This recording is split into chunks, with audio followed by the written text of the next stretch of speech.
All sorted. Okay, here we are at Linear Fisheries in Oxford. Haven't been here for a couple of years myself, but it's a lovely place. They've got 8 stunning day ticket waters. The thing I like about Linear is it's got absolutely everything. You know, from lakes like Brasenose, where you've got lots of doubles and low 20s, and on the other side of the complex you can fish for 30s and even 40 pounders up to 46, 47 I think the lake record is now, the complex record. So it really is a nice mixed fishery. I say 8 day ticket waters that cater for absolutely everything you need. It's a well serviced fishery.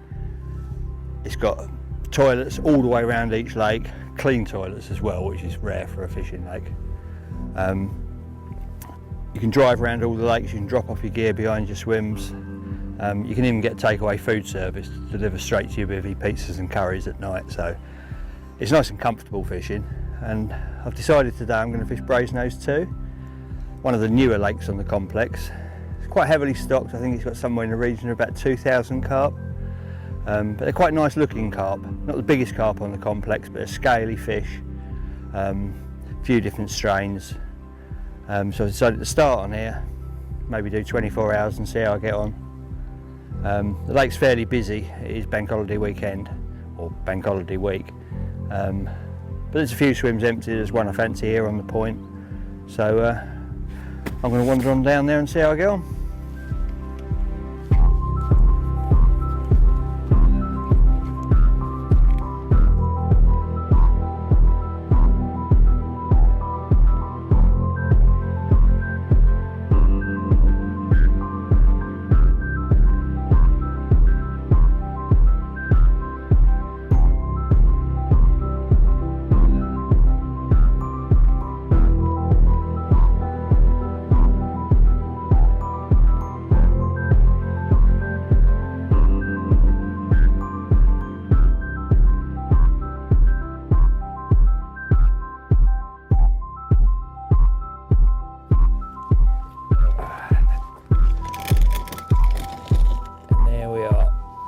Empty swim, not too far to wander from the car, but the barrow helps a lot. I wouldn't fish without a barrow, to be honest. This is the hardcore barrow. It's a single wheel barrow, big enough, it's adjustable, so it's big enough to take everything I need for a session, everything most people would need for a session. Takes your bed chair, all your various luggage.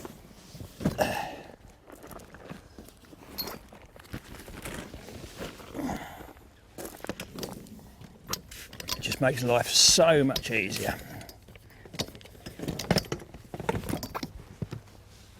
There we go. While I got it here, I'll just show you some of the finer points.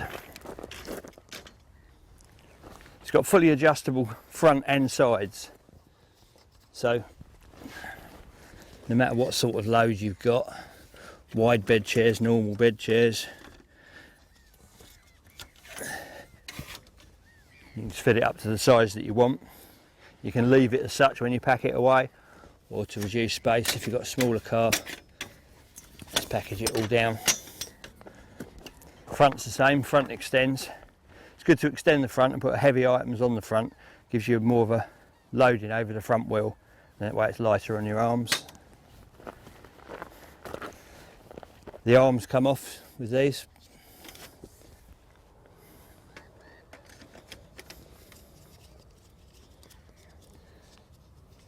And the whole thing folds down really small and fits in the back of a normal car.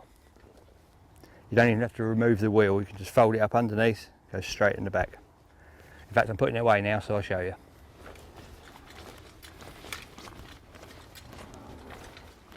Okay, once back at the car, just loosen off the handles, pop them off, slide it back, remove that.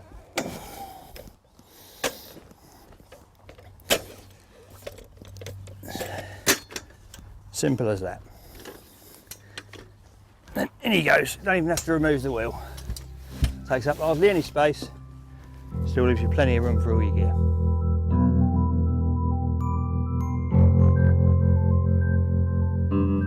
Okay, I've seen a few fish showing on the left hand side of the swim. People have told me it's quite rocky out there, up and down on a few bars. So rather than fish blind and not know if I'm fishing in 2 foot of water or 10 foot of water, I'm going to do a bit of feature finding to start with. Now I've got quite a basic setup, a large lead with a big nice swivel eye, small buffer bead and a standard marker float. And what will happen is I throw this out, because it's a braided line that will transmit the full feel up to the rod.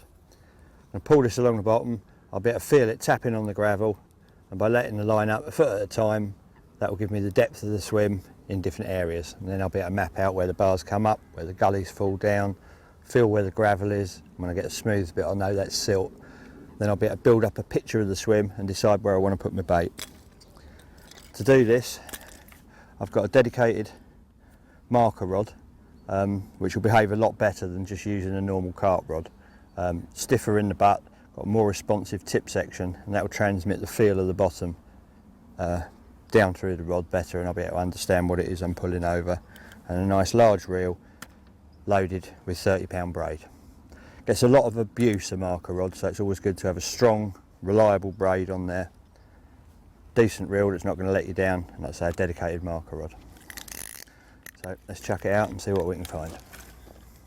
I'm going to work my way along far bank markers, so if I do find something interesting, I'll be able to cast back to it.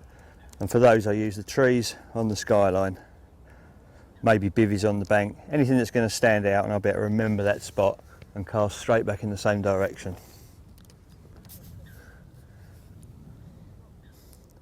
I'm going to start with those two guys standing over there.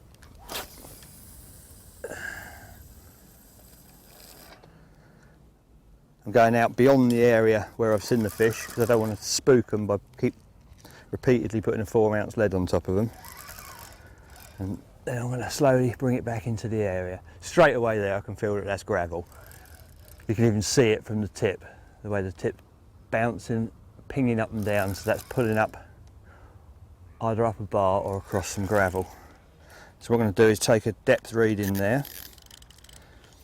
The rod's set out with a marker at 1 foot. It says 1 foot on there, and it's got a thicker band around it. So what I do is get the float tight to the bottom and then pull the line off 1 foot at a time. 1, 2, 3, 4. I can see the line pinging up, so I don't have to stare out there for the float. 5, 6. There it is, exactly 6 foot. So I know that's now 6 foot deep and on gravel of some description.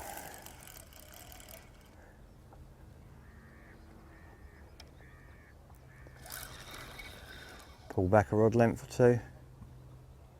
It's very gravelly out there. And repeat the procedure.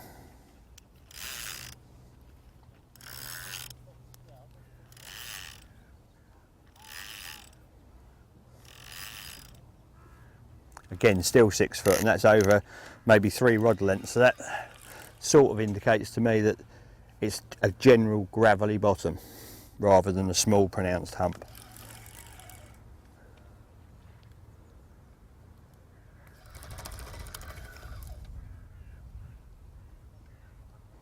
And there I can feel it's pulling back. There's a lot more resistance there. I can feel there's no gravel there, so that's a little clump of weed. So if I was to be fishing on top of that gravel, I'd probably pull the marker up to the back of the weed, let it up, and then fish a rod length beyond, so that as the fish come along the gravel area and there's a bank of weed, I'm fishing just over the back of it. And there it is, that's where the weed starts. So I've got a clear 3 or 4 rod lengths of nice, smooth, exposed gravel behind that. And I'll just leave that float up and use that to bait to, spodding, throwing stick, and casting behind.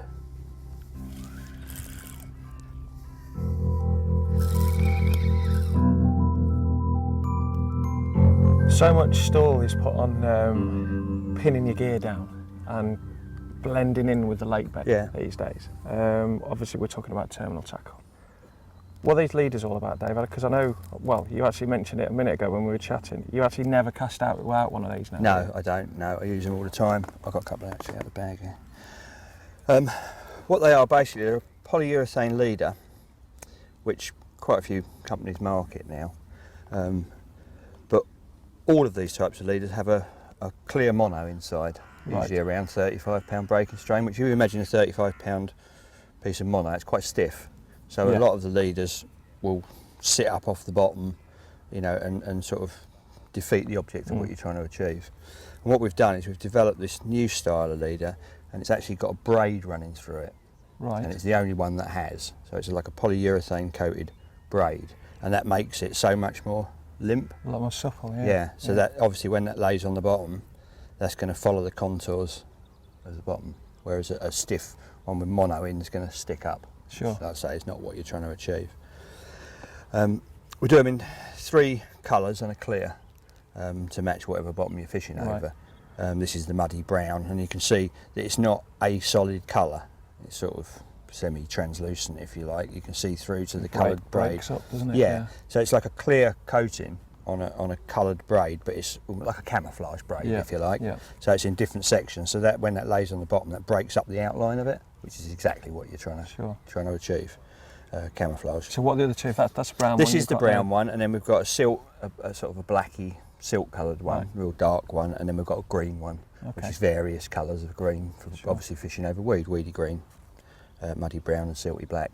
And there's also a clear one, and obviously being a clear one, that's, you know, still got the mono in the middle, but it's people you know really like it. I like it in certain conditions, especially shallow water, bright conditions. It just completely disappears on the bottom.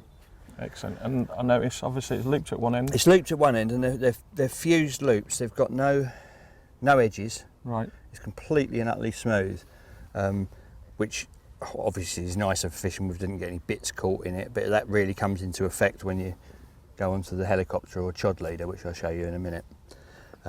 This one comes just with a swivel, and you attach your own lead clip of choice. Perfect. Yeah, so this is for lead release systems. So the swivel's already included on the swivel's leader. included in there. It's fused in at the other end. Yeah. So perfectly safe then, isn't it? Absolutely. Yeah, completely and utterly safe.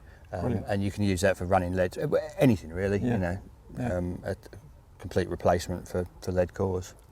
And also we do this one, which is more aimed at chod users, you know, helicopter rigs. Now this comes with a lead clip fused into a loop on the end. Oh, like a quick change clip? Yeah, quick change clip, so you can just put on any size of lead you want, and a sleeve to cover it. Right. So that's the bottom end. It's fused loop at the top, same as the others. So again, like you said before, there's no knot there, there's no ridge or anything. No, so nothing at all. That bead should come and then off nice and easily. what we've got here is an adjustable bead system. It's a 2-part system, slides up to wherever you want. The inner is quite a tight fit, so that's going to hold, you know, wherever you want. If you lick it a bit, you can slide it up to whatever height you want. And the bead, you just damp the sleeve. The bead you can put on as tight as required. Right. You know, so if you was using a chod on this swivel, it's got a large eye swivel that also comes on you know, supplied with it. Okay. This is just going to fly up in flight to your required depth, whatever silt or weed you're fishing over, and that bead comes off easily off the back. Now the bead itself's got, if you look at that, it's got a much larger bore than a normal rig bead. I can see that. And that's the idea, that this then travels up, and this is where the seamless loop comes into effect. That just passes straight over the top. Very little effort there, is it, to take that off? Your rig will take that up, large eye swivel. It's coming off every time. And the best method of attaching these is just simply to form a loop on the end of your main line, pass it through, and then drop the whole rig through, so it's loop to loop. That's the strongest method and the smallest knot. So this bead and this safety swivel and your rig, if you were to crack off, you know, the fish can just shake that bead off and drop the whole lot. Brilliant, brilliant. What about the lengths? What sort of length is We're doing 3 different lengths. We do a 20 inch, a 36 inch and a 48 inch.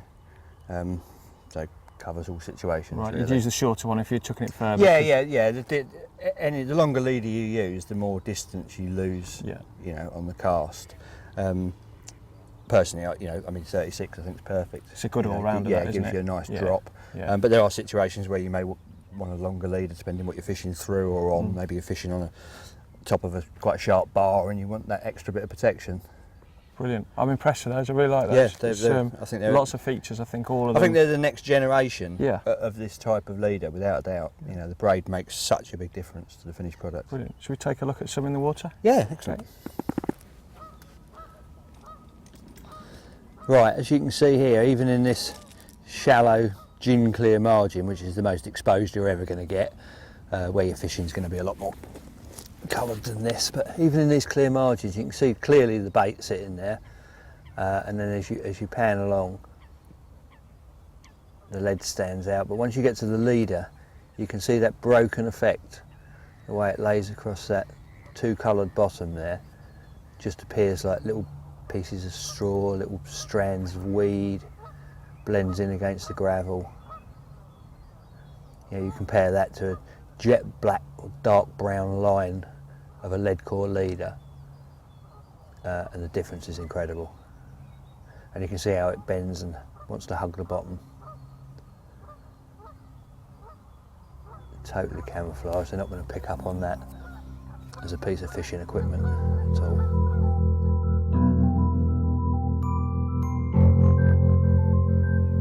Well, this one's picked up a single yellow pop-up out there on that area I was talking about in the middle. They do pull in here for the size of them. He's managed to get behind what feels like a little lump of gravel. There's a lot of gravel up and down, little bars out there. He's just hugging the back of one of them. But hopefully the lead's come off and I should be able to get him up over the top. Oh yeah, he's moving nicely now. He's kiting right round to the left. As long as he doesn't pick up one of them other rods, he'll be all right. Even with that stiffer tip on this rod, he's still putting a fair old account up of himself.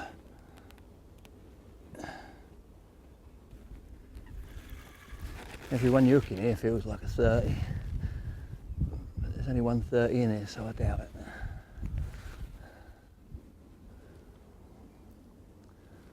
They certainly like to pull. Come on, in you come. Moved over here to avoid the other rods, and now it's kiting around under them. Typical, really. Come on, round you come.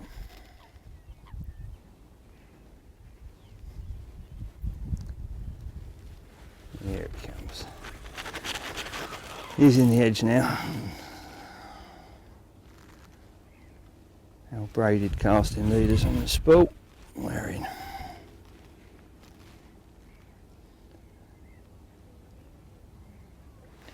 Here comes.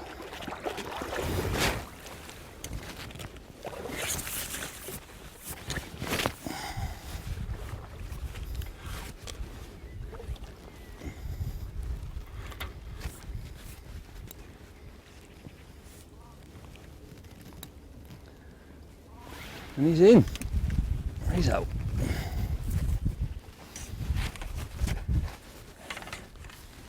And there he is, one in the net, still got a little yellow pop-up hanging out the side of his mouth. Perfect spring method.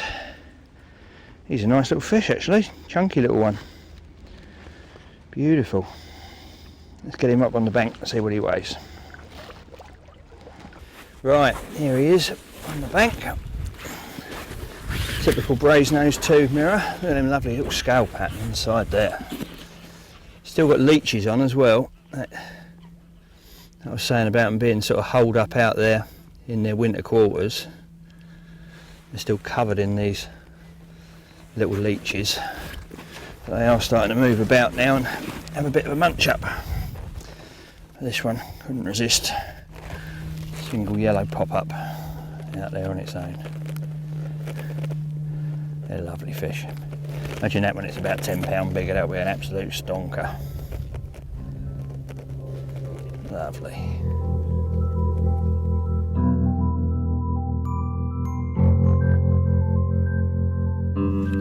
Right, while I got him on the bank, perfect chance to show you this floating retaining sling. If you do get a fish like this and you're not all set up, you know, ready, you haven't got your camera and your scales and everything out, you might have just turned up, chucked out and had one straight away, rather than leave them on the mat, especially on hard ground. I mean, this isn't too bad, but it's still best never to leave them unattended. And on lakes like this where you've got a no sacking rule, I mean, there's no need to sack a fish like this, but you might want 5 minutes to get your stuff in order, get your camera set up, maybe get your mate round to take a photo. Just pop him into one of these. Make sure it's already nicely staked out before you start. Tied on nice and secure. On these top arms, you've got flotation devices, 4 of them. So that'll hold that sling up in place, and you've got a nice big mesh here that will give you a good flow of oxygen through there. But he's only going to be in there 5 minutes while you sort your camera out. You've got to make sure the water's deep enough, you've got enough cord. Just plop him in the edge. So you just want to plop him in, make sure he's facing the right way, he's upright, and all his fins are held back against his body, not bent up. Like I say, he's only going to be in here for a little while. Make sure you've got enough depth of water. Seal, that'll float on the top. He's nice and safe in there. Just gently slide him out to the end of your cord. And he's fine like that, 5-10 minutes while you sort your camera out, get your scales, get everything ready. Straight up on the mat, deal with him, and away he goes. Just gives you a little bit of breathing space.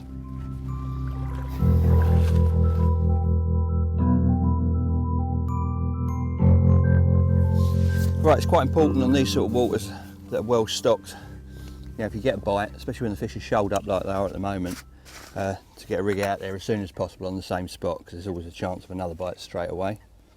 Might have just had a little shoal of them move over you, and you want to get it straight back in position. So I'm just going to pop another little yellow one on out, replace the lead, and whack it straight back out there.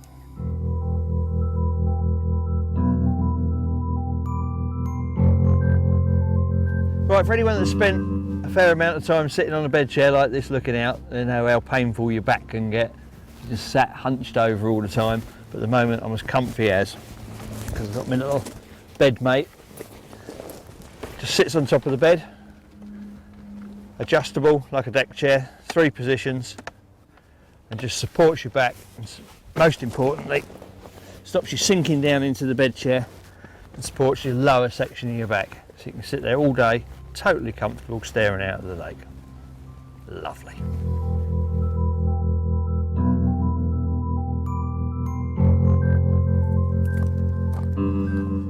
Right, let's get him back out there.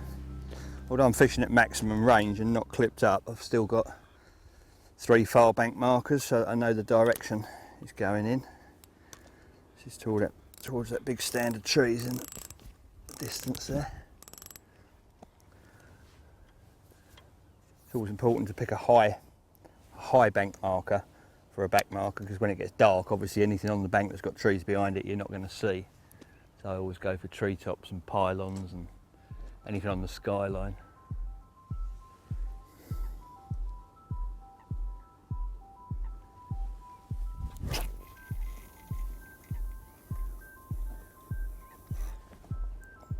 That's the one.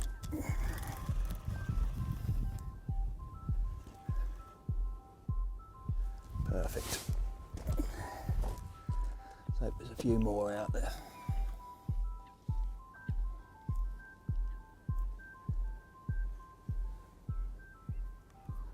Just getting all the lines sunk down here, because quite a crosswinds now picked up. I don't want it to bow out and then sink down behind weed or bars. So keep a direct line on him.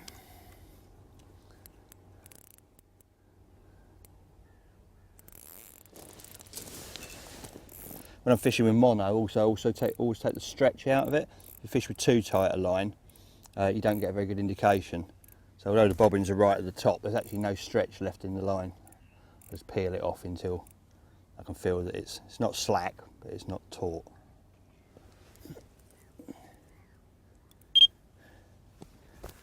There he is, ready to go.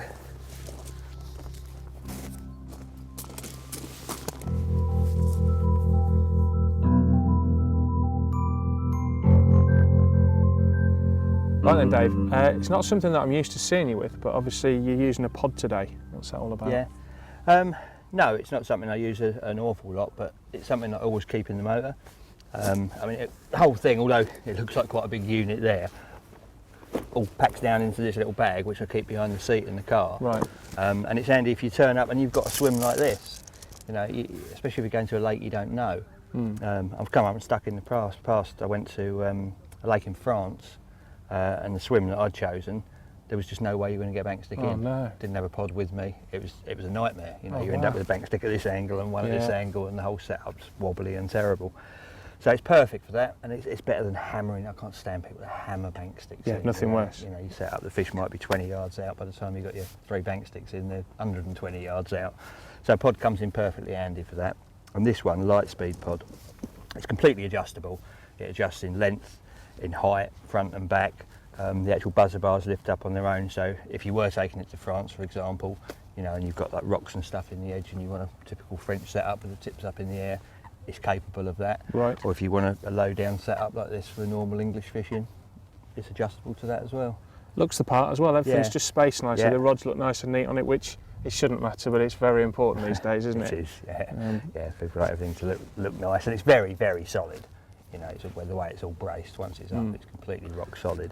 It's nice and low as well, I like that. A lot of pods you see, they're just a bit too high and you just think, well... Well, that lower sort of centre of gravity obviously makes it more stable. I mean, the pods of old, if you got a bite on your left hand or right hand rod, quite often they were going over, weren't they? The whole thing would tip over, but this is, you know, I mean, once they're braced against each other, it's absolutely rock solid. Excellent. So it's a very handy thing, you know, if you don't use a pod all the time to keep in the motor, and if you do use a pod all the time, you know, this is and maybe that's the one for you. Model, yeah. Sure.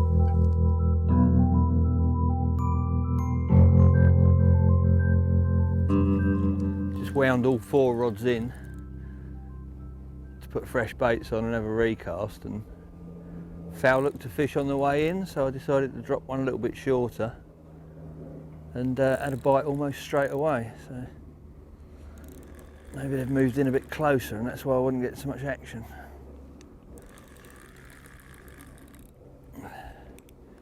This one was only in there a couple of minutes and he was away.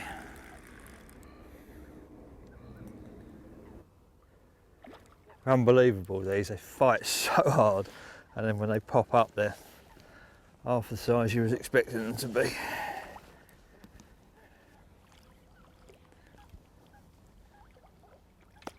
There he is.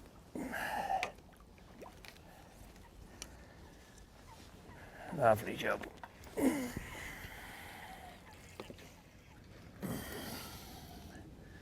There he is.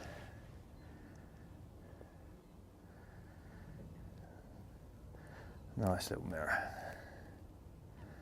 Hopefully with a few more to follow. Seem to have found a few closer in now, so see what we can make of it.